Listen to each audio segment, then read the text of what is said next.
بسم اللہ الرحمن الرحیم۔ الحمد للہ الذی نور قلوب العارفین بنور معرفتہ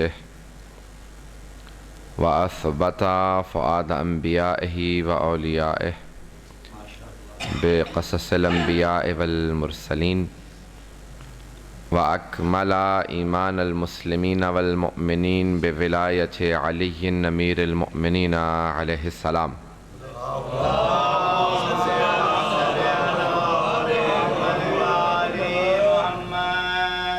والصلاة والسلام والتحية والإكرام على أفضل الموجودات العبد المؤيد والرسول المسدد المصطفى الأمجد المحمود الأحمد أعني أبا القاسم محمد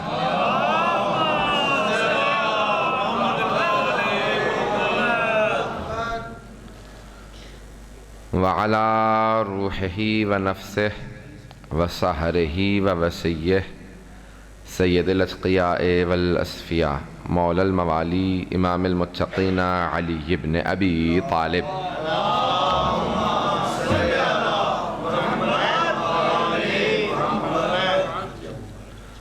وعلی اوصیائہ لا سیما بقیت اللہ فی الارضین روحی وارواح العالمین لتراب مقدمہ الفدا واللعنة الدائمة على أعدائهم أجمعين من الآن إلى قيام يوم الدين أما بعد فقد قال رسول الله صلى الله عليه وآله وسلم إني تارك فيكم الثقلين كتاب الله وعترتي أهل بيتي وإن تمسكتم بهما لن تضلوا بعدي أبدا إنهما لن يفترقا حتى يرد علي الحوض صلوات الله محمد وعلى آله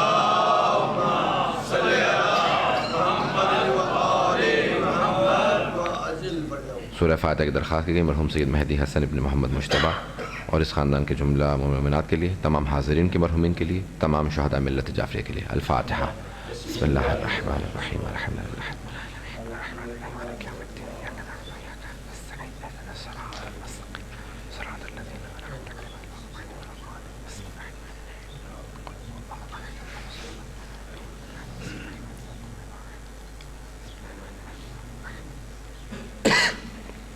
دعائے صحت کی درخواست کی گئی ہے۔ جناب سید قائم کاظمی جو شدید علیل ہیں اور جتنے بھی مومنات مریض ہیں ان سب کی شفا یابی کے لیے، مومنین کی پریشانیوں کی دوری کے لیے، مقامات مقدسہ کی حفاظت کے لیے اور اپنی اپنی دعاؤں کی استجابت کے لیے 5 مرتبہ مل کے میرے ساتھ اما یجیب پڑھیں گے۔ بسم اللہ الرحمن الرحیم أَمَّن يُجِيبُ الْمُضْطَرَّ إِذَا دَعَاهُ وَيَكْشِفُ السُّوءَ أَمَّن يُجِيبُ الْمُضْطَرَّ إِذَا دَعَاهُ وَيَكْشِفُ السُّوءَ أَمَّن يُجِيبُ الْمُضْطَرَّ إِذَا دَعَاهُ وَيَكْشِفُ السُّوءَ أَمَّن يُجِيبُ الْمُضْطَرَّ إِذَا دَعَاهُ وَيَكْشِفُ السُّوءَ أَمَّن يُجِيبُ الْمُضْطَرَّ إِذَا دَعَاهُ وَيَكْشِفُ السُّوءَ صلوات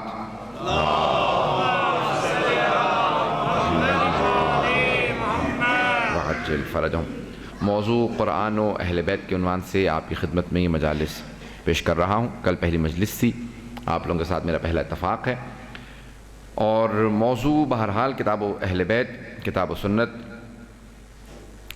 بہت سی کتابوں کے اندر آیا ہے، لیکن پہلی 700 سال کی کسی بھی شیعہ سنی کتاب کے اندر، کسی بھی اہل سنت کی میں ہمارے برادران اہل سنت کی کسی کتاب میں پہلے 700 سال میں لفظ کتاب و سنت نہیں آیا ہے۔ پہلے 700 سال میں جہاں پہ بھی حدیث ثقلین آئی ہے وہ کتاب و عطرت کے نام سے آئی ہے۔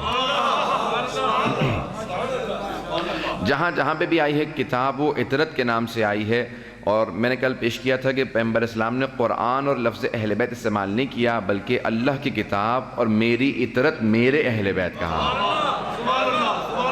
لفظ کتاب اللہ کہنے کا مقصد یہ تھا کہ میں مکتوب شے چھوڑ کے جا رہا ہوں۔ کتاب کہتے ہی مکتوب شے کو ہیں، جو لکھی ہوئی ہو اسے کتاب کہا جاتا ہے۔ قرآن قراءت سے ہے، یعنی فقرأ القرآن، یعنی قرآن کے اندر خود الفاظ آیت ہے کہ اس قرآن کو آرام آرام سے پڑھیے۔ قرآن کا مطلب ہے پڑھی جانے والی شے۔ پیغمبر نے یہ نہیں کہا میں قرآن چھوڑے جا رہا ہوں، میں کتاب اللہ چھوڑے جا رہا ہوں، اللہ کی کتاب چھوڑے جا رہا ہوں۔ کتاب یعنی جو لکھی ہوئی ہو۔ کل میں نے کچھ دلیلیں پیش کی تھیں مختلف کتابوں سے، مختلف حوالوں سے، مختلف بزرگ علماء سے، کہ پیغمبر کی زندگی میں قرآن کو جمع کر لیا گیا تھا۔ آج ایک اور دلیل انہی دلیلوں میں اضافہ کر رہا ہوں کہ پیغمبر کی زندگی میں کتاب جمع کر لی گئی تھی۔ ایک دلیل جو بزرگ علماء نے دی ہے وہ یہ ہے کہ خود قرآن کے جمع کرنے پہ اختلاف ہے کہ پہلے دور میں جمع ہوا قرآن، دوسرے دور میں یا تیسرے دور میں۔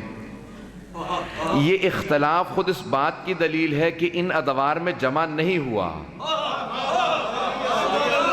یہ ٹکراؤ، یہ تضاد، یہ بہت سی جگہوں کے اندر ٹکراؤ کہ اس دور میں ہوا، اس دور میں ہوا، اس دور میں، اور نہ پیغمبر کو نہ امیر المؤمنین کو ان دونوں ادوار کے اندر یہ جب نہیں کہا گیا، اس کا مطلب ہے کہ یہ کسی اور کو، رسول اور ان کی آل سے ہٹ کے کسی اور کو اس بات کا کریڈٹ دینے کی کوشش دی جا رہی ہے کہ نہ پیغمبر نے قرآن جمع کیا ہے، نہ اہل بیت نے، یہ کسی اور نے جمع کیا ہے، اسی لیے انہوں نے کہہ دیا تھا کتاب کافی ہے کیونکہ ہم نے جمع کیا ہے۔ تو نہیں، پیغمبر نے جمع کیا تھا، اہل بیت نے اس کے معانی بتائے ہیں، اس لیے قرآن خود سے پیغمبر کی زندگی میں جمع کر دیا گیا تھا۔ موجودہ قرآن وہی قرآن ہے۔ دیکھیں قرآن زندہ معجزہ ہے۔ دیکھیں قرآن کے اندر خود سے بہت سی آیات موجود ہیں۔ سورہ حجر 15واں سورہ ہے، 14ویں سے 12 سے شروع ہوتا ہے، اور اس کے اندر 100 آیات ہیں، بسم اللہ سمیت 100 آیات ہیں۔ ہم قرآن کے ہر سورہ کا جز مانتے ہیں بسم اللہ کو، ہر قرآن کے سورہ کا جز مانتے ہیں بسم اللہ کو، سوائے سورہ توبہ کے کہ جہاں پہ کیونکہ اعلان براءت تھا وہاں پہ اللہ نے نازل نہیں کیا کیونکہ براءت سے اعلان ہو رہا تھا، اس لیے وہاں پہ جز نہیں ہے، باقی ہر سورہ کا جز ہے۔ تو بہرحال قرآن پیغمبر نے اپنے زمانے میں جمع کیا، اور اِنَّا نَحْنُ نَزَّلْنَا الذِّكْرَ وَإِنَّا لَهُ لَحَافِظُونَ، بے شک کہ ہم نے اس ذکر کو نازل کیا ہے، ہم ہی اس کی حفاظت کرنے والے ہیں۔ تو قرآن جب خود سے کہہ رہا ہے کہ اللہ کہتا ہے ہم نے، بے شک ہم نے اس ذکر کو نازل کیا ہے، ہم ہی اس کی حفاظت کرنے والے ہیں۔ خدا کہتا ہے کہ ہم نے جب ذمہ داری لی ہے تو پھر اللہ کا نمائندہ کوئی ہونا چاہیے جو قرآن کو جمع کرے، تو پیغمبر نے جمع فرمایا ہے۔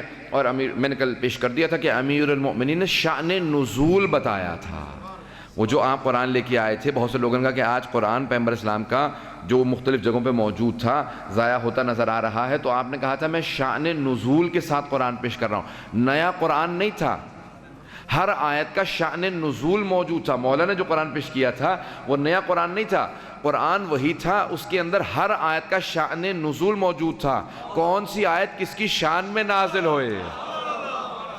بہت سے لوگوں کو یہ بات قبول نہیں تھی کہ اس کے اندر شان نزول لکھ دیا گیا ہے، اور وہ اس بات کو تسلیم نہیں کر رہے تھے کہ امیر المؤمنین نے اتنی تفصیل سے لکھ دیا تھا، بتا دیا تھا سورہ منافقون کس کے لیے ہے، اور کون کون سی آیتیں کہاں کہاں نازل ہوئیں، کس کس مقام پہ نازل ہوئیں۔ تو حضرات بہت سے خطبے موجود ہیں، میں نے ایک بات کو پیش کیا تھا، وہیں سے بات کو آگے بڑھاؤں گا۔ تو یہ بہت سی آیات موجود ہیں۔ آیت اللہ دہ کردی جو امام خمینی کے استاد ہیں، ان کی کتاب ہے منبر الوسیلہ، جو اصول دین پہ انہوں نے کتاب تدوین کی ہے، توحید ہے، عدل ہے، نبوت ہے، امامت ہے، قیامت ہے۔ انہوں نے اس حدیث کی تشریح کے اندر ایک جملہ کہا ہے، وہ کہتے ہیں شیعہ علماء میں سب میں اتفاق ہے، کوئی اختلاف نہیں ہے، یعنی شیعہ علماء سے جب مراد ہوتی ہے نا تو فقہا مراجع اس درجے کے علماء مراد ہوتا ہے۔ کہ شیعہ علماء میں اس بات پہ اتفاق ہے کہ امام معصوم یعنی پیغمبر اور ان کی آل افضل ہیں قرآن سے۔ توجہ ہے؟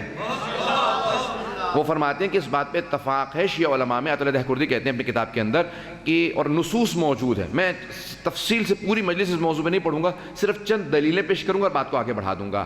کہ نصوص موجود ہیں، کہ شیعہ علماء میں اتفاق ہے کہ پیغمبر اور ان کی آل قرآن سے افضل ہیں، لیکن پیغمبر اسلام نے جب اس حدیث کو پیش کیا ہے تو کل میرے بھائی نے سوال بھی کیا تھا اور مجھے سوال بہت اچھا لگا، میں کل بھی پیش کرنا چاہ رہا تھا لیکن انشاءاللہ آج پیش کروں گا، کہ پھر پیغمبر اسلام نے خود سے کہا کہ میں دو چیزیں چھوڑے جا رہا ہوں، ایک ثقل اکبر ہے، دوسرا ثقل اصغر ہے، تو قرآن کو ثقل اکبر کہا اور اپنی اطرت کو ثقل اصغر کہا۔ تو کہا جب اتفاق ہے اس بات پہ کہ اطرت افضل ہے تو ثقل اکبر کیوں کہا؟ بات سوال واضح ہو رہا ہے سب کے لیے؟ یہ سب ہمارے علماء نے لکھا کہ جب سب علماء کا، شیعہ علماء کا سب کا اتفاق ہے اور نصوص موجود ہے۔ دیکھیں اپنا اجتہاد وہاں پیش کیا جاتا ہے جہاں نص نہ ہو، شیعوں میں نص کے مقابلے میں اجتہاد حرام ہے۔ نص کیا ہے؟ نص قرآن کی آیت ہے، معصوم کا فرمان نص ہے، اسے نص کہا جاتا ہے. اس کے مقابلے میں شیعوں میں اجتہاد حرام ہے. اجتہاد نصوص کو سمجھنے کے لیے ہے, نصوص کے مقابلے میں نہیں ہے. پتہ نہیں میں سمجھا پا رہا ہوں کہ نہیں سمجھا پا رہا ہوں. نصوص کو سمجھنے کے لیے ہے, قرآن اور سنت کو سمجھنے کے لیے اجتہاد ہے, ان کے مقابلے میں نہیں ہے. پوری کی پوری کتاب لکھ دی ہے آیت اللہ سید شرف الدین موسوی نے, النص والاجتہاد. اور میرے اکثر جو دوست قم میں ساتھ پڑھ رہے تھے, جو ہمارے سنی برادران شیعہ ہوئے تھے, جو قم میں مصر سے, جامعۃ الازہر سے اور مقامات سے شیعہ ہو کے قم میں پڑھنے آئے تھے, تو وہ کہتے تھے آیت اللہ شرف الدین کی اس ایک کتاب کو پڑھنے کے بعد ہم شیعہ ہوئے ہیں. النص والاجتہاد, کتاب کا نام ہے النص والاجتہاد. کہ بہت سے تاریخ کے اندر اٹھا کے دیکھ لیجئے کہ جب بھی وہ پیش کرتے ہیں نا, کہتے ہیں کہ نہیں انہوں نے اجتہاد کیا اور خطا ہو گئی. تو کہا نص کے مقابلے میں اجتہاد جائز نہیں ہے, قرآن کے مقابلے میں اجتہاد جائز نہیں ہے, امام کے مقابلے میں اجتہاد ذاتی رائے کا نام نہیں ہے. شاید مرزا غالب نے اسی مقام کے لیے کہا تھا, جب اس سے پوچھا تھا نا کہ مرزا غالب اردو کے سب سے بڑا شاعر بہرحال مانا جاتے ہیں, تو ان کا بہرحال امام حسین سے متعلق ایک سلام موجود ہے. تو انہوں نے کہا کہ یہ اجتہاد عجب ہے کہ ایک دشمن دین, یہ اجتہاد عجب ہے کہ ایک دشمن دین علی سے جنگ کرے اور کہیں خطا اس کو, علی سے جنگ کرے اور خطا کہیں اس کو. یزید کو تو نہ تھا اجتہاد کا پایا, مرزا غالب کہا نہ ہوتا تو میں پیش نہ کرتا, کہ یزید کو تو نہ تھا اجتہاد کا پایا, برا نہ مانیے گر اس کو برا کہیں ہم, گر اس کو برا کہہ دیں ہم. تو یعنی مرزا غالب نے پورا کا پورا یہ پیش کیا ہے کہ اجتہاد خطا اجتہادی نص کے مقابلے میں اجتہاد نہیں, کہ کبھی بھی نص کے مقابلے میں اجتہاد ہمارے ہاں جائز نہیں, یعنی قرآن کے مقابلے میں اجتہاد جائز نہیں, معصوم کے مقابلے میں اجتہاد جائز نہیں ہے. اب آئیں نصوص جو میں پیش کرنا چاہ رہا ہوں, ایک پہلی چند دلیلیں پیش کروں گا, اس کے بعد میں آگے بڑھ جاؤں گا کہ اہل بیت علیہ السلام افضل ہیں قرآن سے. کیا پہلی دلیل, خود سے مولا متقیان کے مقابلے میں جب 400 قرآن نیزوں پہ بلند کر دیے گئے جنگ صفین میں, تو بہت سے آپ کے ماننے والوں نے کہا یا علی سامنے قرآن موجود ہے اور آپ آگے بڑھنے کی باتیں کر رہے ہیں. کہا یہ قرآن صامت ہے, میں قرآن ناطق ہوں.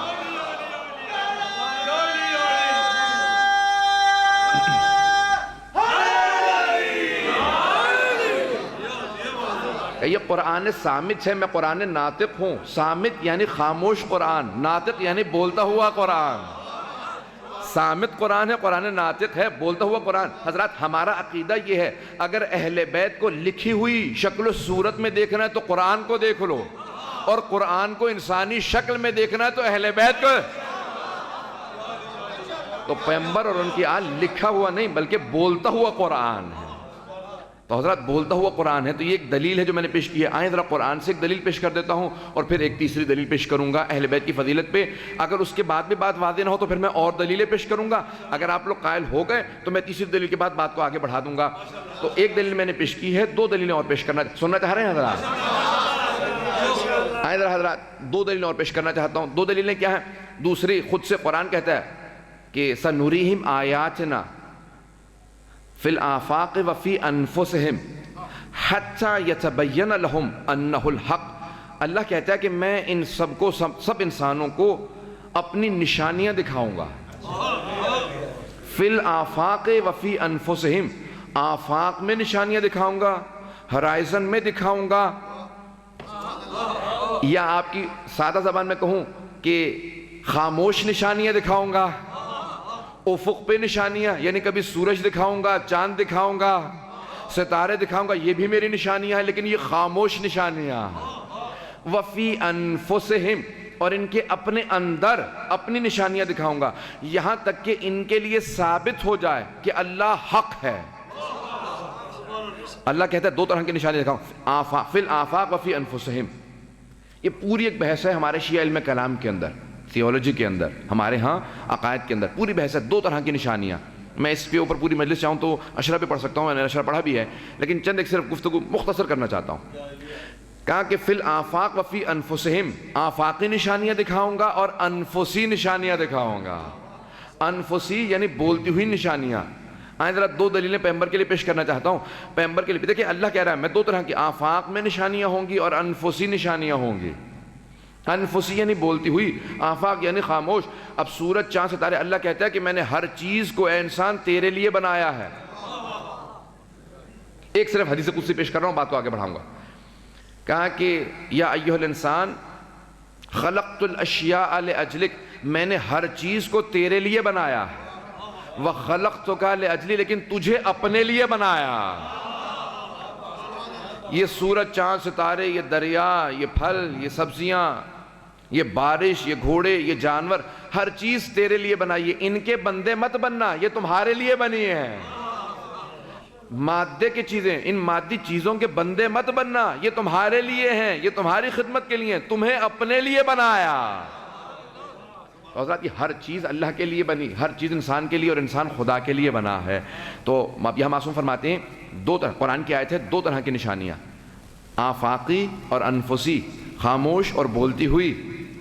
تو پیغمبر کے لیے بھی دیکھیں، ہر نبی کے لیے اللہ نے نشانیاں بھیجی ہیں، معجزات بھیجے ہیں، ثابت کرنے کے لیے کہ وہ نبی ہیں، نمائندہ خدا ہیں. جس نبی کا جیسا دور تھا ویسا معجزہ.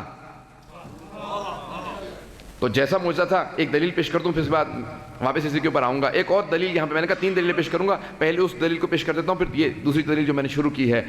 ہر نبی کے دور میں ان کے زمانے کے حساب سے معجزہ آیا تھا. جناب موسیٰ کے زمانے میں جادو کا زور تھا، سحر کا زور تھا، تو اللہ نے 2 معجزات دے کے بھیجا. ایک ید بیضا، اپنی جیب میں ہاتھ ڈالتے تھے تو نور نکلتا تھا.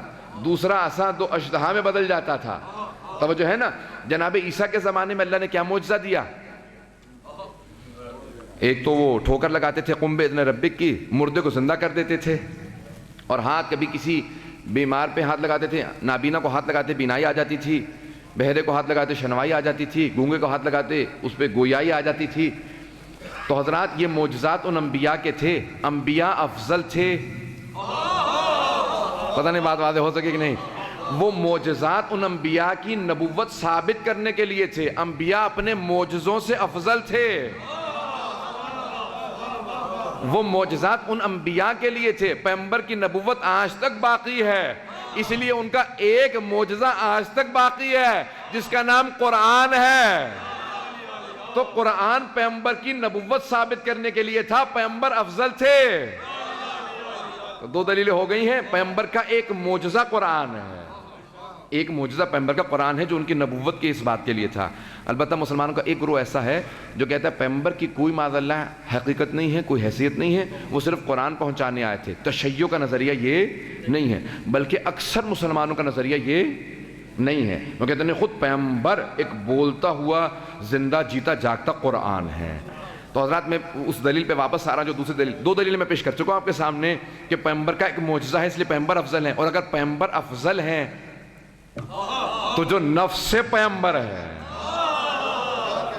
جو نفس پیغمبر ہے وہ بھی قرآن سے افضل ہیں اور ہمارے ائمہ علیہ السلام. اب آئیں ذرا تیسری دلیل دوبارہ واپس لے کے آ رہا ہوں. تو 2 طرح کے معجزے ہیں، آفاقی اور انفسی، خاموش معجزات اور زندہ. پیغمبر کے زمانے میں 2 چیزوں کا بہت زور تھا. مجمع کی توجہ ہے نا میرے ساتھ؟ موضوع قرآن و اہل بیت ذہن میں رکھیے گا، میرا متصل ہوں، کبھی بھی موضوع سے خارج نہیں ہوں گا، وعدہ کرتا ہوں آپ سے. تو پیغمبر کے زمانے میں 2 چیزوں کا زور تھا. عربوں کو اپنی زبان پہ بڑا ناز تھا. وہ کہتے تھے ہماری زبان دوسروں سے بہتر ہے، ہم عربی زبان میں بات کرتے ہیں. اور دوسرا اپنی تلوار زنی پہ بہت ناز تھا. مجمع کی توجہ ہو. دوسرا تلوار زنی پہ. نسلوں میں کشت و کشتار جاری رہتا تھا، قتل و غارت جاری رہتا تھا. اس بات پہ لڑتے کہ تیرے دادا نے میرے دادا کو گالی دی تھی اس لیے تم سب کو قتل کرنے کے لیے آئے. چھوٹی چھوٹی باتوں پہ قتل کرتے تھے. قتل و غارت 2 باتوں پہ بڑا ناز تھا، تلوار زنی پہ اور اپنی زبان پہ. اللہ نے کہا میرے حبیب ان کی دونوں باتوں کا جواب دے کے بھیج رہا ہوں. ان کی زبان کا جواب قرآن ہے، ان کی تلوار کا جواب علی ہے.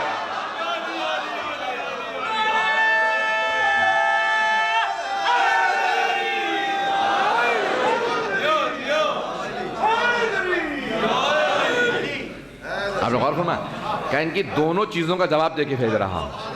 ایک ان کی زبان کا جواب ہے، دوسرے ان کی تلوار کا جواب ہے.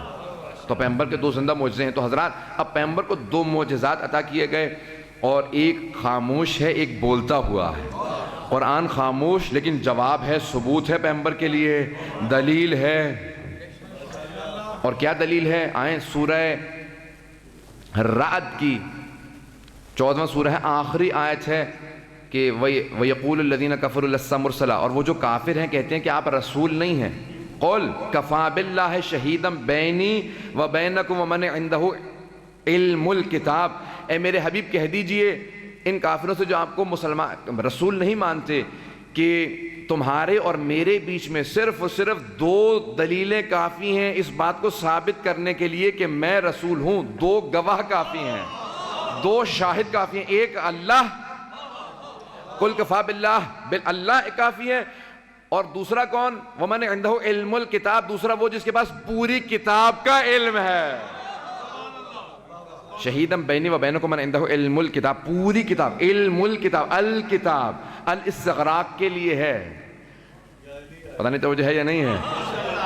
جناب آصف ابن برخیار نے کیا کہا تھا؟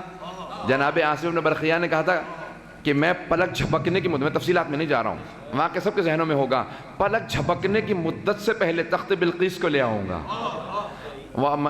قال ومن قال عنده علم من الکتاب، علم من الکتاب ہے، وہاں پہ آیا کہ کتاب کا کچھ علم تھا، من تبعیدیہ ہے، کتاب کا کچھ علم تھا، اس نے کہا میں پلک جھپکنے کی مدت سے پہلے تخت بلقیس لا دوں گا۔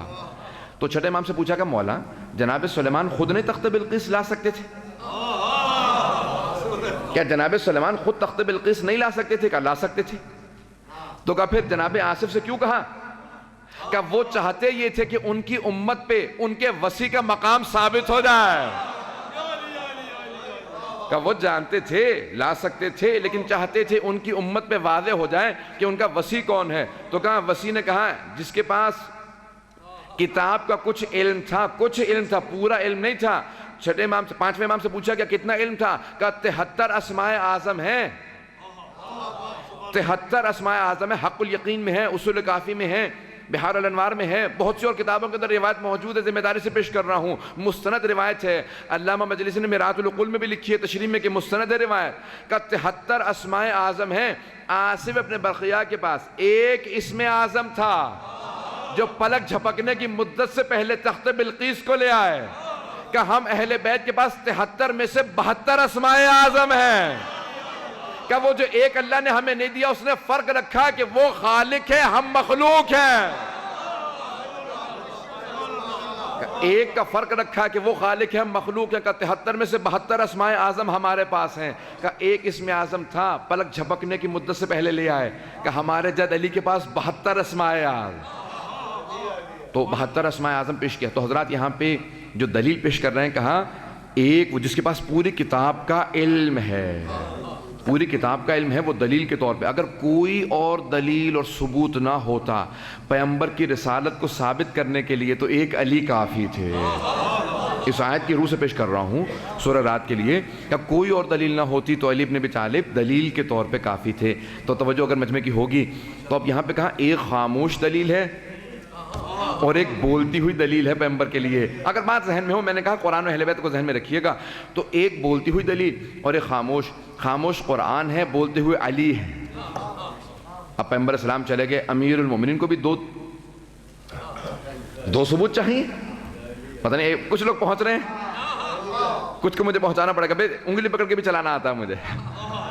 حضرات مجمع کی توجہ ہو، پیغمبر کے لیے 2 دلیلیں پیش کی نا، اللہ نے کہا میں نے 2 دلیلیں رکھی ہیں، خاموش آفاقی دلیل اور انفسی، آفاقی خاموش ہے، انفسی بولتی ہوئی دلیل ہے۔ تو کہا پیغمبر کے لیے 2 دلیلیں، قرآن اور علی۔ قرآن خاموش ہے، علی بولتے ہوئے، تو کہا پیغمبر اسلام چلے گئے، اب علی کو بھی 2 دلیلیں چاہیے، خاموش تو قرآن ہے، بولتے ہوئے حسن مجتبیٰ، اب امام حسن مجتبیٰ کو بھی 2 دلیلیں چاہیے، خاموش قرآن ہے، بولتے ہوئے حسین، اب امام حسین کو بھی 2 دلیلیں چاہیے، خاموش قرآن ہے، بولتے ہوئے امام سجاد، یہاں تک کہ 12ویں امام کی نوبت آئے گی، انہیں بھی 2 دلیلیں چاہیے، ایک تو قرآن ہے، دوسرے حضرت عیسیٰ۔ اسی لیے اللہ نے ان کو باقی رکھا کہ نازل ہوں گے، گواہی دیں گے کہ میں بولتا ہوا دلیل اور ثبوت ہوں اس کی امامت کے لیے۔ اسی لیے ایک کو اللہ نے اٹھا لیا ہے، یہ دلیلیں بولتی ہوئی اور خاموش ہر جگہ باقی رہیں گی۔ توجہ ہے نا مجمع کی؟ تو حضرات یہ تین میں نے آپ کے سامنے پروف پیش کیے ہیں، دلیلیں پیش کی ہیں کہ اہل بیت علیہ السلام کی، اور میں اگر چاہوں تو جاری رکھ، نصوص قرآن سے بھی ثابت ہیں، اہل بیت کے اپنے فرمان سے بھی ثابت ہیں، اور نص کے مقابلے میں اجتہاد کی اجازت نہیں ہے۔ اہل بیت علیہ السلام نے کہا اور خود سے کہا کہ اس قرآن کی فضیلت ہے کہ اس کو بغیر وضو کے چھونے کی اجازت نہیں ہے، چھونا حرام ہے اگر وضو نہ ہو، حالت طہارت شرط ہے۔ اب اہل بیت کو بھی سمجھنے کے لیے پاکیزگی شرط ہے، پتہ نہیں بات واضح ہو رہی ہے یا نہیں ہو رہی؟ اہل بیت کو بھی سمجھنے کے لیے پاکیزگی شرط ہے، قرآن کو چھونے کے لیے وضو شرط ہے، جسم پاک ہو، اہل بیت کو سمجھنے کے لیے دل کی پاکیزگی۔ جب تک دل پاک نہ ہو تو اہل بیت اس دل میں نہیں سماتے، کیونکہ اہل بیت پاک ہے، وہ اس پاک دل میں آئیں گے۔ جتنی پاکیزگی زیادہ ہوگی اتنا ہی اہل بیت کا مقام زیادہ سمجھ میں آئے گا۔ آئیں میں ذرا ایک دلیل پیش کر دیتا ہوں۔ استاد جوادی آملی بہت بڑا ایک نام ہے، بہت بڑے مفسر ہیں، 100 جلدوں پہ تفسیر قرآن لکھ رہے ہیں، کہنا تو بہت آسان ہے۔ تفسیر کا نام ہے تسنیم، ومزاجہ تسنیم، سورہ 30ویں پارے کا سورہ ہے، اور وہاں سے سورہ مطففین، وہاں سے انہوں نے آیت لی ہے، اور تسنیم، اور تقریباً 30 جلدیں آ چکی ہیں۔ سورہ فاتحہ پہ 1 جلد ہے، سورہ بقرہ پہ 11 جلدیں ہیں، 700 600 700 صفحے 800 صفحے کی ایک جلد ہے۔ یہ نہیں کہ 100 صفحے کی جلدی 100 بنا دیں، کہ 100 صفحے کی بھی دیکھ سکتے ہیں نا، باریک باریک جلدیں کہ بھی 100 پوری کرنی ہے، نہیں، بہت بڑے فلسفی، کلامی، عرفان، تمام کی تمام بحثوں کو لے کے آ رہے ہیں، 100 جلدوں پہ تفسیر لکھ رہے ہیں۔ انہوں نے آیت تطہیر سے متعلق بحث کو پیش کیا، میں پوری ان کی کتاب کا نچوڑ پیش کرنا چاہ رہا ہوں 2 جملوں میں اگر سننا چاہے۔ وہ کہتے ہیں آیت تطہیر کیا ہے؟ انما یرید اللہ لیذھب عنکم الرجس اہل البیت ویطہرکم تطہیرا۔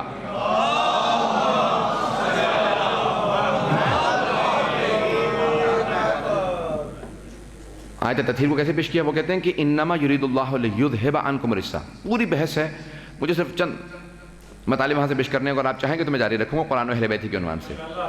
وہ کہتے ہیں کہ آیت میں ارشاد باری تعالیٰ ہوتا ہے کہ انما یرید اللہ لیذھب عنکم الرجس اہل البیت، اے اہل بیت، اللہ یہ چاہتا ہے کہ رجس کو آپ سے دور رکھے۔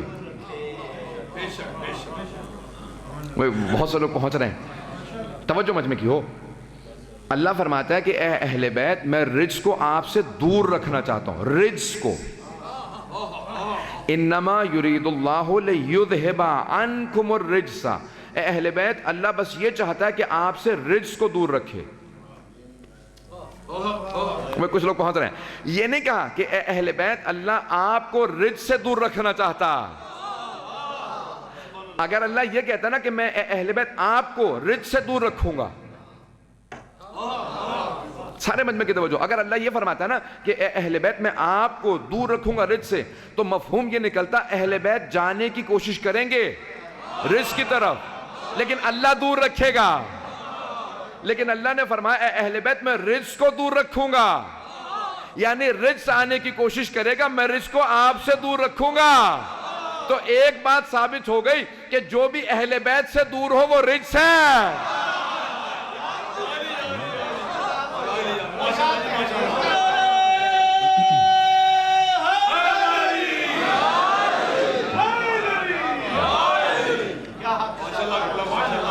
تو استاد جوادی عملی کہتے ہیں کہ اہل بیت میں نے رجس کو دور رکھا ہے، رجس آنے کی کوشش کرے گا میں دور رکھوں گا۔ تو اب ہر وہ چیز جو رجس سے اللہ نے اہل بیت سے دور رکھی ہے، یہ پاک و پاکیزہ ہیں۔ حضرات جتنا پاک ہوتے چلے جائیں گے اتنا قریب ہوتے چلے جائیں گے، اہل بیت سے اتنا قریب ہوتے چلے جائیں گے، کیونکہ اللہ نے رجس کو دور رکھا۔ آئے ذرا میں ایک آپ کے سامنے قرآن کی آیت سے استدلال پیش کرنا چاہتا ہوں اہل بیت علیہ السلام کی پاکیزگی کے لیے۔ ویسے تو قرآن میں 10 آیات آئی ہیں، قرآن میں 10 مقامات پہ آیا ہے لفظ رجس، جس کا میں ترجمہ ہی نہیں کر رہا ہوں، جو بھی ترجمہ کر لیجیے گا محدود ہے، اور لفظ رجس بڑا وسیع ہے۔ اللہ کہہ رہا ہے میں نے ہر طرح کا رجس دور رکھا۔ پتہ نہیں میں واضح کر پا رہا ہوں کہ نہیں؟ اللہ کہہ رہا ہے میں نے ہر طرح کا رجس اہل بیت سے دور رکھا، رجس جس کا میں ترجمہ نہیں کر رہا۔ بہت سے لوگوں نے لکھا نجاست ہے رجس، کچھ نے لکھا پلیدگی ہے، کچھ نے لکھا غلاظت ہے، کچھ نے لکھا جہالت ہے۔ حضرات یہ سارے ترجمے محدود ہیں۔ اللہ کہہ رہا ہے میں نے ہر طرح کا رجس دور رکھا ہے۔ اب کیا کیا رجس ہے؟ اللہ کہہ رہا ہے انما الخمر والمیسر والازلام والانصاب رجس من عمل الشیطان، بے شک کہ جوا، شراب، ازلام، انصاب سب رجس ہیں اور شیطان کے کام ہے۔ اللہ کہہ رہا ہے میں نے ہر طرح کا رجس دور رکھا ہے۔ اور اگر کبھی یہاں پاکستان میں آپ کے کوئی ایسا گزرا ہو، لاہور کا کوئی آدمی جس نے یہ کہا ہو کہ یہ آیت کہ نشہ کرنے کے بعد نماز سے دور رہو علی کی شان میں ہے، توجہ ہے، تو وہ پی ایچ ڈی نہیں مانا جائے گا، پھرا ہوا دماغ مانا جائے گا۔ اس کو سمجھ میں ہی نہیں آیا۔ اللہ کہہ رہا ہے میں نے رجس کو دور رکھا ہے اہل بیت علیہ السلام سے، پتہ نہیں توجہ ہے یا نہیں، میں نے رجس کو دور رکھا ہے۔ تو اللہ کہہ رہا ہے شراب، جوا، ازلام، انصاب یہ سب رجس ہیں، میں نے رجس دور رکھے ہیں۔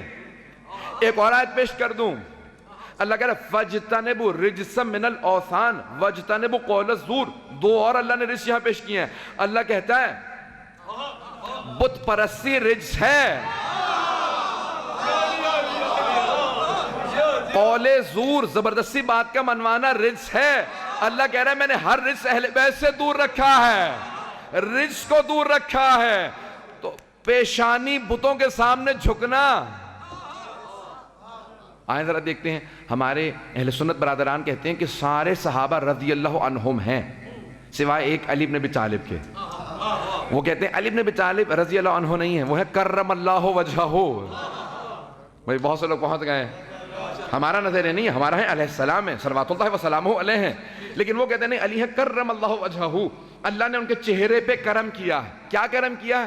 وہ کہتے ہیں واحد علی ہے تمام صحابہ میں کہ اسلام سے پہلے بھی، ان کا نظریہ پیش کر رہا ہوں، ہمارے بھائیوں کا نظریہ پیش کر رہا ہوں، وہ کہتے ہیں اسلام سے پہلے بھی کبھی علی کی پیشانی بتوں کے سامنے نہیں جھکی۔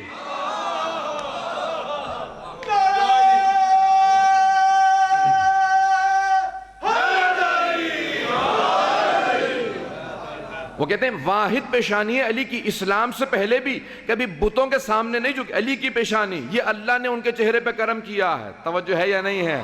اللہ کہہ رہا ہے بت پرستی رجس ہے، تو اللہ نے رجس کو دور رکھا ہے نا۔ وہ پہنچ رہے ہیں لوگ، پہنچ رہے ہیں، اللہ نے رجس کو دور رکھا ہے تو بت پرستی رجس ہے۔ تو اب جہاں جہاں پہ بت پرستی نظر آئے یا سمجھ لو اہل بیت نہیں ہے یا بت پرستی رجس نہیں ہے، اور قرآن کہہ رہا ہے کہ نہیں بت پرستی رجس ہے۔ تو اب اس کا مطلب ہے کہ اگر کہیں بت پرستی نظر آئے، کہیں پہ بھی نظر آئے، تو اس لیے ہم کہتے ہیں ہم ساری ازواج کا احترام کرتے ہیں، لیکن قرآن کی آیت ہے کہ کبھی بھی اہل بیت علیہ السلام، اللہ کہہ رہا ہے میں نے رجس کو دور رکھا ہے۔ تو اگر کہیں پہ بت پرستی نظر آ جائے، پیشانی جھکتی نظر آ جائے، تو سمجھ لو اہل بیت میں نہیں ہے، ازواج میں ہو سکتی ہیں، اہل بیت قرآن کی آیت ہے، میں نے قرآن سے دلیل پیش کی ہے۔ حضرات ساری بحثیں ختم ہو جاتی ہیں کہ مؤنث کے صیغے ہیں، مذکر، ساری بحثیں ختم ہو جاتی ہیں اگر آپ رجس کو سمجھ لیں۔ اگر رجس سمجھ میں آ جائے تو پھر اہل بیت کا مقام خود سمجھ میں آ جاتا ہے۔ اللہ کہہ رہا ہے میں نے ہر طرح کے رجس کو دور رکھا ہے۔ تو اب جب سے اللہ کی نیت ہے، جب سے اللہ کا ارادہ ہے، انما یرید اللہ، جب سے اللہ کا ارادہ ہے، اور اللہ کا ارادہ کب سے؟ اللہ کہتا ہے انما امرہ، سورہ یاسین کے آخر میں دیکھ لیں، انما امرہ اذا اراد شیئا ان یقول لہ کن فیکون، کہ کن فیکون ہے، اس کا ارادہ کن فیکون ہے، جب وہ کہتا ہے ہو جا تو چیز ہو جاتی ہے۔ چھٹے امام سے پوچھا کہ کتاب التوحید کے اندر، کتاب التوحید کا میں نے انگریزی میں ترجمہ کیا، فرسٹ ایڈیشن ختم ہو چکا ہے، دوسرا ایڈیشن آ رہا ہے، کئی لوگ پڑھنے کے بعد شیعہ ہو گئے ہیں۔ 1000 سال سے زیادہ پرانی کتاب ہے، اہل بیت کے خطبے اور احادیث توحید پہ، نہج البلاغہ سے زیادہ پرانی کتاب ہے، شیخ صدوق نے جمع کی کتاب التوحید۔ تو اس کے اندر خطبہ، اس میں چھٹے امام سے سوال کیا گیا کہ مولا یہ جو قرآن میں آیت آئی ہے کہ اللہ کہتا ہے کن فیکون، وہ کہتا ہے چیز ہو جا اور چیز ہو جاتی ہے، آیا ایسا ہی ہے؟ امام نے کہا نہیں، یہ بھی تمہارے سمجھانے کے لیے ہے، وہ کہتا نہیں ہے چیز ہو جاتی ہے، ارادہ کرتا ہے۔ اگر کہے، وہ بہت سے لوگ پہنچ رہے ہیں، یہ توحید اہل بیت علیہ السلام، ایسی توحید سمجھائی اہل بیت نے، کہا اگر کہے کون ہو جا اور ہو، تو پھر ارادہ کیا ہے؟ ارادہ تو یہ ہے کہ وہ ارادہ کرتا ہے اور چیز ہو جاتی ہے، تمہارے سمجھانے کے لیے کہا ہے کہ وہ کہتا ہے ہو جا اور چیز ہو جاتی ہے، کہتا نہیں ہے، وہ ارادہ کرتا اور چیز ہو جاتی ہے۔ جس چیز کو، اب اس کا ارادہ یہ ہے انما یرید اللہ لیذھب عنکم الرجس، اس کا ارادہ یہ ہے کہ اہل بیت سے رجس کو دور رکھے۔ اب سوچئے کتنا دور رکھا ہوگا، اس کا ارادہ ہے۔ حضرات قرآن و اہل بیت اگر ذہن میں رکھیں، اس کا ارادہ یہ ہے کہ اہل بیت علیہ السلام سے رجس کو دور رکھے۔ اور جب قرآن کی آیتیں نازل ہوئی نا، یہی آیت تطہیر نازل ہوئی، تو پیغمبر نے تعارف کروایا، مجمع کی توجہ ہو میرے ساتھ، پیغمبر نے تعارف کروایا اور سب نے لکھا۔ آپ پاکستان میں تو عام طور سے نعت سننے میں آتی ہے، اے کالی کملی والے جس پہ لاکھوں سلام۔ یہ کالے رنگ سے کوئی بے وجہ کا کچڑ رکھنے کی ضرورت ہی نہیں ہے۔ پیغمبر صاحب ہمیشہ کالی ابا لیا کرتے تھے، اس لیے ہمارے ہاں 3 بلکہ 4 چیزیں ایام اذان نہ بھی ہوں تب بھی مکروہ نہیں ہے۔ ایام اذان کے اندر تو اپنی جگہ پہ ثواب ہے کالے رنگ کا، لیکن اس کے علاوہ ہمارے ہاں مکروہ ہے۔ لیکن 4 چیزیں کالی پورے سال پہنتے رہیے مکروہ نہیں ہے۔ ایک امامہ، کالی ابا، کیونکہ پیغمبر ہمیشہ کالی ابا لیا کرتے تھے، یہ کالی کملی والے وہیں سے آئے نا، اور کالے موزے اور کالا رومال، یہ 4 چیزیں۔ اس کے علاوہ جوتے اور سب چیزیں مکروہ ہیں۔ بہرحال مجھے اس کی تفصیلات میں نہیں، صرف ایام اذان غم کی علامت ہے۔ ہمارے اہل بیت علیہ السلام نے، ہمارے جو ائمہ اہل بیت ہیں، انہوں نے کہا غم کی علامت ہے سیاہ رنگ، اس لیے ہم کالے کپڑے پہنتے ہیں محرم میں، سفر میں، یہ ائمہ علیہ السلام کی شہادات پہ۔ حضرات توجہ کیجیے گا، پیغمبر اسلام نے اپنے کالی ابا اڑھائی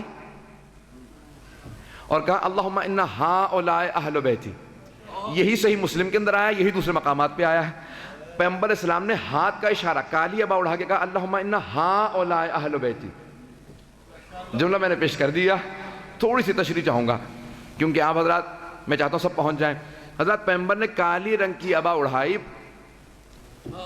کالے رنگ کی کسا اڑائی، کہا اللہم ان ہؤلاء اہل بیتی، پروردگارہ یہ ہیں میرے اہل بیت، یہی ہے میرے خاص، یہی ہے میرے عام، یہ ہے میرے اہل بیت۔ میں نے بہت سوچا یا رسول خدا، یہ آپ نے کالے رنگ کی ابا کیوں اڑھائی؟ کسی اور رنگ کی ابا اڑھا دیتے؟ کہا نہیں، یہ روش میں نے اللہ سے لی ہے، اللہ نے خانہ کعبہ پہ کالے رنگ کا غلاف اڑھایا، میں توجہ مت میں کی، کالے رنگ کا غلاف اڑھایا، اللہ نے کہا یہ ہے میرا بیت۔ توجہ ہو، ساری مسجد الحرام اللہ کا حرم ہے، لفظ حرم کو ذہن میں رکھیے گا، ساری مسجد الحرام حرم ہے، اللہ نے کہا یہ ہے میرا بیت، کالا غلاف اڑھا کے کہا یہ ہے میرا بیت، رسول خدا نے کہا یہ ہے حرم، یہ ہے اہل بیت۔ کہ حرم اور ہیں، اہل بیت اور ہیں، کہ کالے رنگ کی اللہ کی روش کو اپنایا، اللہم ان ہؤلاء اہل بیتی، پروردگارہ یہ ہیں میرے اہل بیت۔ اور جب تعارف کروا دیا تو جناب جبرائیل نے سوال کیا، ملائکہ نے سوال کیا، یا رب من ہم، پروردگارہ کون ہے یہ؟ تو کہا ہم فاطمہ و ابوہا و بعلہا و بنوہا۔ کہا کون ہے؟ کہا فاطمہ، فاطمہ کے بابا ہیں، فاطمہ کے شوہر اور فاطمہ کے بیٹے ہیں۔ پنجتن کا تعارف کروا رہے ہیں جناب سیدہ سلام علیہ سے، غور فرمایا آپ نے، جناب ختمی مرتبہ سے نہیں، جبکہ تعارف ہونا چاہیے تھا کہ رسول خدا ہیں، ان کے بھائی علی ہیں، ان کی صاحبزادی ہیں اور ان کے 2 نواسے ہیں، لیکن اللہ تعارف کروا رہا ہے جناب سیدہ کے ذریعے۔ مرکز تعارف اہل بیت جناب سیدہ ہیں، اہل بیت کے تعارف کا مرکز جناب سیدہ ہیں۔ حضرات میں نے بہت سوچا کہ پروردگارہ تو نے مرکز جناب سیدہ کو کیوں بنایا؟ تو میرے ایک ذہن کے اندر جواب آیا، آپ کو پیش کرتا ہوں، اگر آپ راضی ہوں تو ذرا جواب دیجیے گا۔ تو حضرت توجہ ہو، ایک مرتبہ اللہ نے تعارف کروایا کہ ہم فاطمہ و ابوہا و بعلہا و بنوہا، کہ جناب سیدہ مرکز ہے، کہ کیونکہ اہل بیت کا تعارف کروا رہا تھا۔ میں بتانا یہ چاہتا تھا جب بھی اختلاف ہو کہ اہل بیت میں کون ہے کون نہیں ہے تو اسے مرکز پہ پلٹا دینا، اگر مرکز سے محرم ہو تو اہل بیت میں ہے۔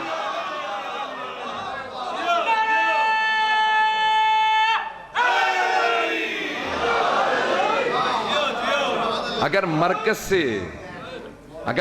سے محرم ہو تو اہل بیت میں ہے، اور اگر مرکز سے محرم نہ ہو تو اہل بیت سے خارج ہے۔ پیغمبر اسلام سے، امیر المؤمنین سے، امام حسن و حسین سے بہت سے رشتے جوڑ لیں گے، کہیں گے ہم بھی اہل بیت میں ہیں، کہ نہیں، لیکن مرکز جناب سیدہ کو قرار دیا ہے، اہل بیت علیہ السلام کے تعارف کا مرکز جناب سیدہ ہے۔ تب قرآن ہمیشہ تعارف کرواتا رہے گا، اہل بیت سامنے آتے رہیں گے، آیات اشارہ کریں گی، اہل بیت سامنے آئیں گے۔ حضرات میں بھی جاری رکھنا چاہ رہا ہوں، اگر لوگ سننا چاہیں گے ذرا توجہ ہے نا مت میں کہ میرے ساتھ اہل بیت کا کردار بہت بلند ہے، بہت پاک ہے، اور جتنا ہی آپ کی کردار کے اندر پاکیزگی آئے گی اتنا ہی قریب ہوتے چلے جائے، آپ کی معرفت اتنی ہی بڑھتی چلی جائے گی، قرآن بھی اتنا ہی زیادہ سمجھ میں آئے گا، اہل بیت بھی اتنے ہی زیادہ سمجھ میں آئیں گے۔ یہاں پہ ایک جملے کو پیش کر کے آگے بڑھنا چاہ رہا ہوں، اور مجھے بتایا گیا کہ بہت سے مدارس سے مختلف میری بہنیں بھی آ رہی ہیں، میری بیٹیاں آ رہی ہیں، میں سب کے لیے انشاءاللہ کچھ نہ کچھ مطالب، حضرات بڑی زحمت کر کے آپ لوگ آتے ہیں مجالس کے لیے، تو ہمیں بھی میں پوری کوشش کر رہا ہوں کہ اپنا خون جگر دے کے پیش کروں مطالب قرآن و اہل بیت کے عنوان سے۔ سلامت رہیں آپ، کیا ممبر کا حق ادا کیا؟ حضرات جناب سلمان فارسی سے پوچھا کسی نے، کہا کہ سلمان یہ کون کون بیٹھا؟ تو جناب سلمان نے اشارہ کر کے کہا وہ تو وہ ہے، اور وہ ہے، اور یہ جو بیٹھے انہیں میں نہیں جانتا۔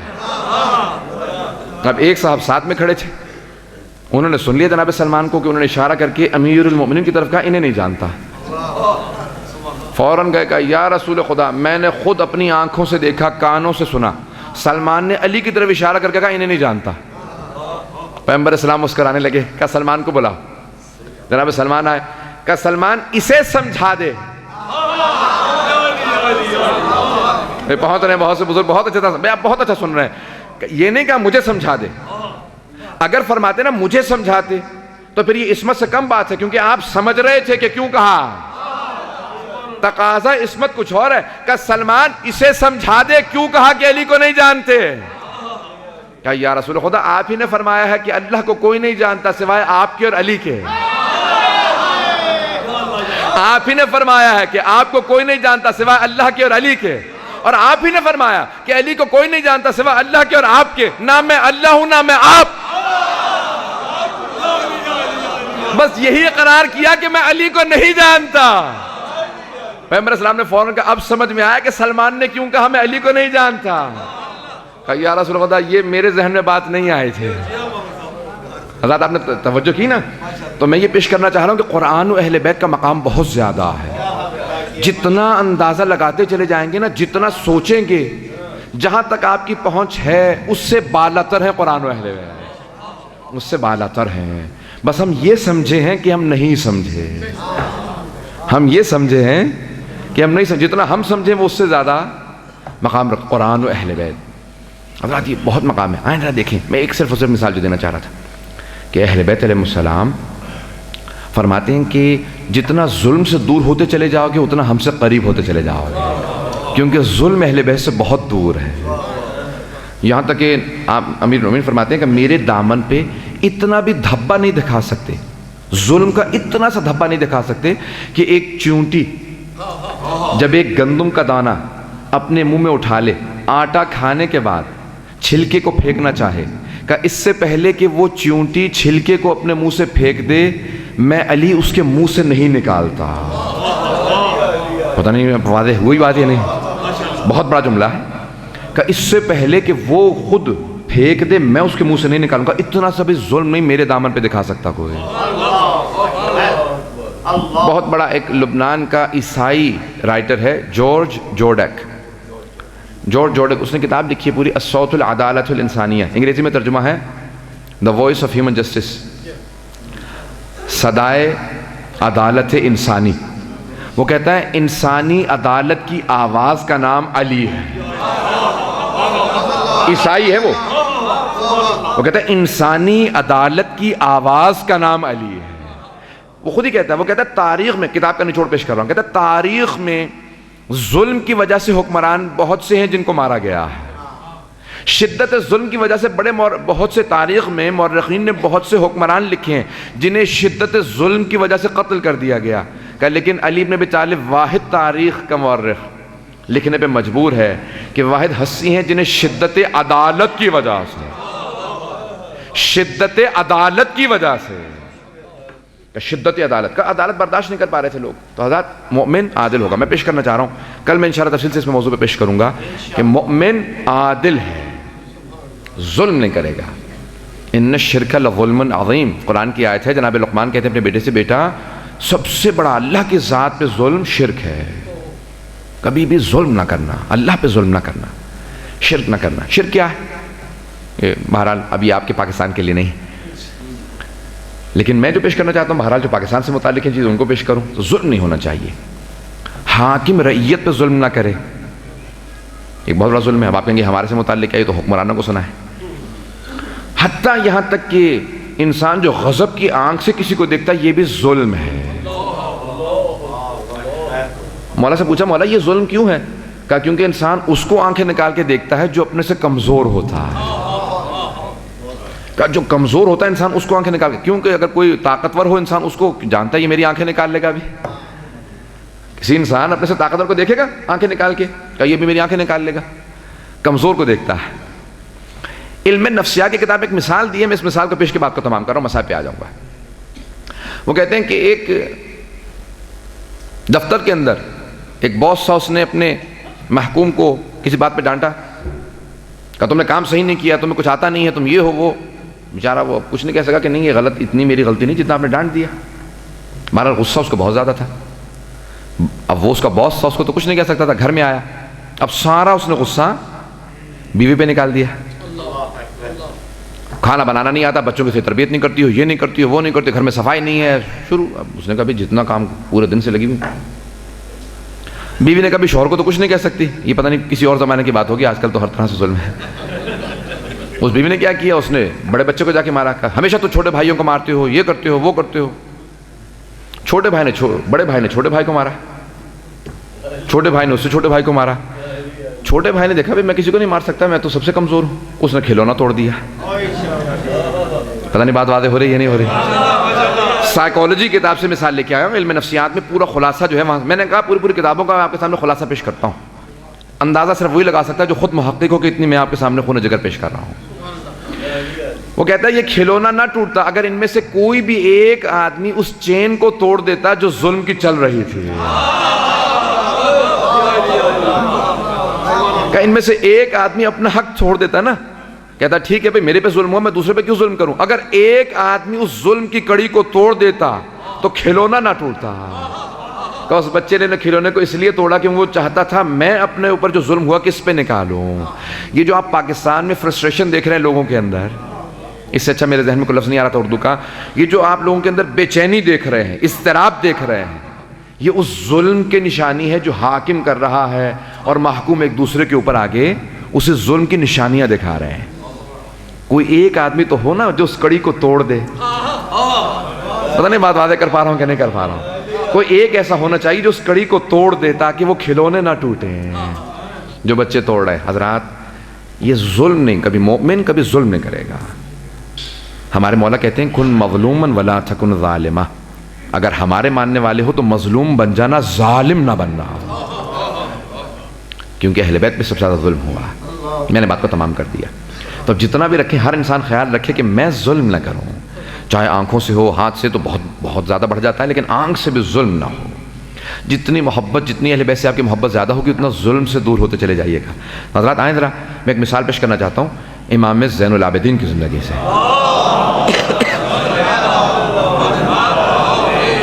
نہیں بھئی اس سے بہتر انداز سے صلوات کی زحمت کریں گے.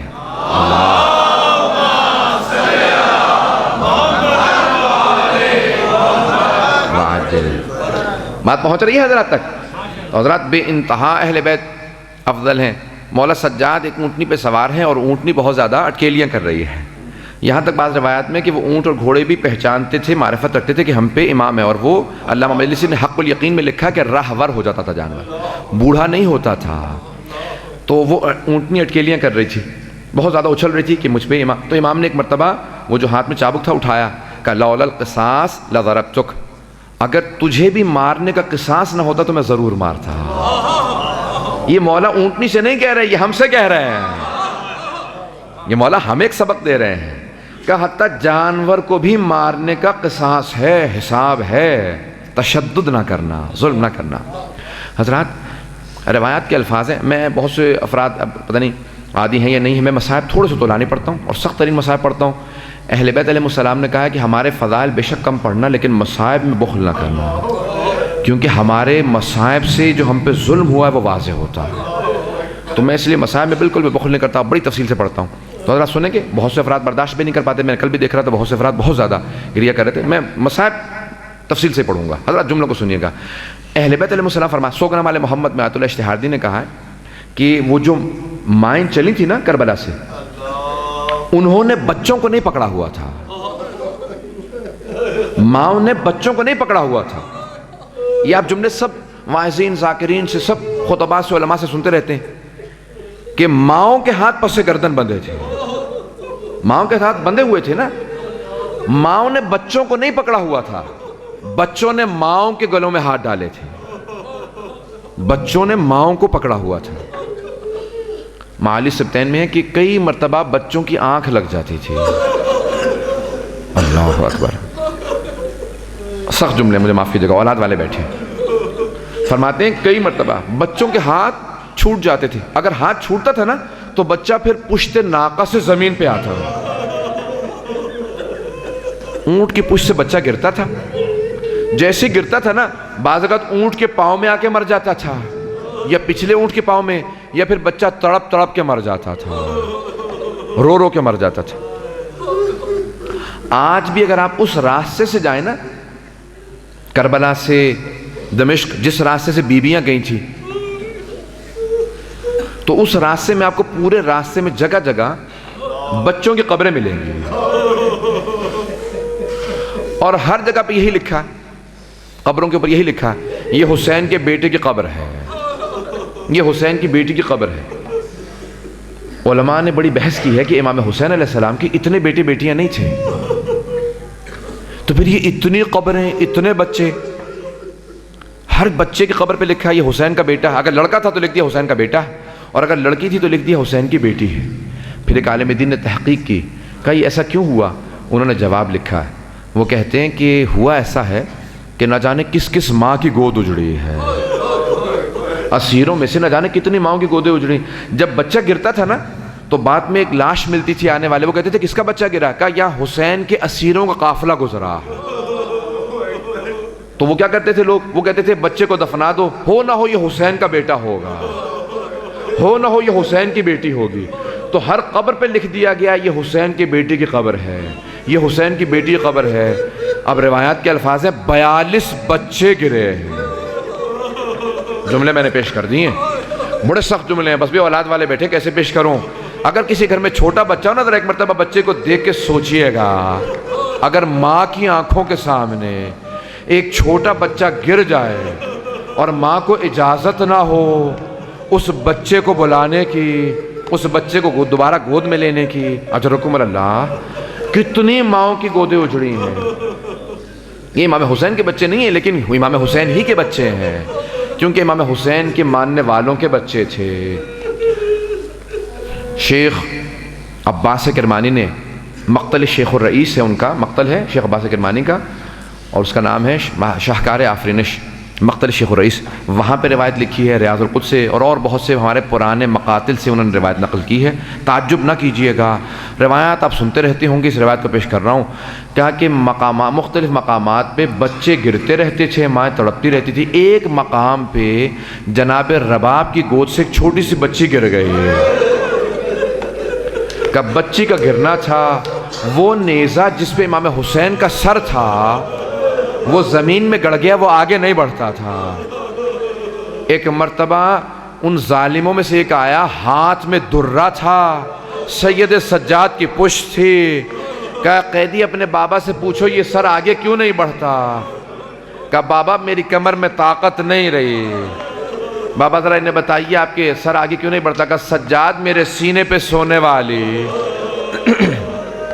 آپ جو بھی نام کہہ لیجئے, روایت میں چاہے رقیہ ہے چاہے آپ سکینہ کہیے, کہ میرے سینے پہ سونے والی وہ بچی گر گئی ہے, جب تک وہ نہیں آئے گی میرا سر آگے نہیں بڑھے گا. شیخ الرئیس کہتے ہیں کہ ایک مرتبہ ان سب نے کہا کہ قیدی اپنی پھپھی کی رسیوں کو کھول دو, کہو جاؤ جا کے اپنی تمہاری بہن کو تلاش کریں. امام سجاد نے جناب زینب کی رسیاں کھولیں.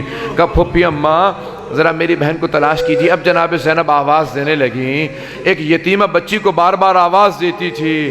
کہا بیٹی مجھے بلاؤ, کہ آواز دو کہاں پہ ہو؟ دیکھا کہ ایک درخت کے نیچے کوئی برقع پوش بی بی بچی کو گود میں لیے بیٹھی ہے. ایک مرتبہ کا آہستہ کہ یہ آپ کی بچی میرے پاس ہے. فوراً جناب زینب آگے بڑھی, کہ اللہ بچی کو مجھے دے دو, کہ یہ میرے مرحوم بھائی کی یتیمہ بچی ہے, کہ اس کے کانوں سے بہت خون بہا ہے, نہ جانے ظالم نے کتنے تماچے لگائے. بس میں بچی کو گود میں لیا آگے بڑھنے لگی. شیخ الرئیس کہتے ہیں کہ ایک مرتبہ جناب زینب پلٹی, کہا کہ بی بی میں روز قیامت اپنی ماں زہرا سے آپ کی شفاعت کروں گی, میں کہوں گی اماں اس نے حسین کی بیٹی کو سنبھالا تھا جب سب لوگ پتھر مار رہے تھے, اس نے حسین کی یتیمہ بچی کو گود میں لیا. شیخ الرئیس کہتے ہیں ایک مرتبہ اس بی بی نے آواز کہا زینب تم نے پہچانا نہیں, کہا نہیں میں نے نہیں پہچانا, کہا زینب میں تمہاری دکھیا ماں. بس ایک مرتبہ بی بی نے ایک مرتبہ کہا کہ میں حسین ابن علی کی ماں, پروردگارہ یہ کون سی ماں ہے جو اس طرح سے آئے, پروردگارہ کبھی ولایت کا انکار نہ کیجیے گا. میں جملے میں نے کہا اس لیے میں پیش کر رہا ہوں, سخت جملے ہیں اور میں نے کئی حوالے دے دیے ریاض القدس کا, شاہکار آفرینش کا. پروردگارہ ایک یتیمہ بچی اب لے کے واپس چلی, کہا بیٹی کیا بات ہے, کہاں رو رہی تھی, کہا پھوپھی اماں جب میں پشت ناقہ سے گری میں پکارنے لگی, میں نے بابا کو پکارا, کہا بابا میرے کانوں سے بہت خون بہا ہے, بابا مجھے بڑے تماچے لگے ہیں, بابا میں نے میدان کربلا میں چچا عباس کو بہت پکارا بابا لیکن چچا عباس نہیں آئے. ایک مرتبہ اس بی بی نے آگے بڑھ کے مجھے گود میں لیا, مجھے بٹھا کے پیار کیا, میں سو گئی. بس بھئی یتیم بچوں کو بڑی حسرت ہوتی ہے مجھے کوئی سینے سے لگائے. اجرکم اللہ. میں تمام کر دیتا, صرف ایک جملے کو پیش کر کے میں مصائب کو ختم کرنا چاہتا ہوں. بس بھی آپ لوگ تھک گئے ہوں گے رو رو کے, مسلسل 10 دن روتے رہے, 2 ہفتے روتے رہے ہیں. یہ مسلسل رونا بڑا مشکل کام ہے, آنسو خشک ہو جاتے ہیں, سینے میں درد ہونے لگتا ہے. یہ مسلسل رونا جناب زینب کا کام ہے, یہ مسلسل رونا جناب سید سجاد کا کام ہے. میں اور آپ تو تھک جاتے ہیں, ہم سے کہاں رویا جاتا ہے مسلسل. اجرکم اللہ. بس بھئی راوی کہتا ہے کہ جب جناب مسلم کی شہادت کی خبر آئی تھی نا, تو امام حسین سفر میں تھے, مکے سے چل پڑے تھے, کربلا کے راستے میں تھے. خبر آئی 9 ذی الحجہ کو شہادت ہوئی جناب مسلم کی. میں صرف ایک جملہ پیش کر کے تمام کر رہا ہوں. راوی کہتا ہے خبر آئی, امام حسین نے کہا اے عباس یہیں خیمے نصب کر دو, آج رات ہم یہیں پہ رکیں گے. ایک مرتبہ آواز کا عباس ذرا میری بہنوں کو بلا دو. جناب زینب کبریٰ مولا کی آنکھوں میں آنسو دیکھے گا, بھیا کیا بات ہے, کہا کہ کوفے سے بڑی بری خبر آئی ہے, بہن زینب ذرا میری بہن رقیہ کو بلا دو. اب ایک مرتبہ جناب زینب کبریٰ بلانے گئیں, کہ رقیہ بھائی نے بلایا ہے. جناب رقیہ کی 2 یتیمہ بچیاں جناب مسلم کی بیٹیاں جناب عاتقہ دونوں ساتھ تھیں. ایک مرتبہ دونوں کو کہا کہ ماموں نے بلایا میرے ساتھ چلو. دونوں بیٹیوں کی انگلی پکڑی, جناب رقیہ امام حسین کی بارگاہ میں آئیں.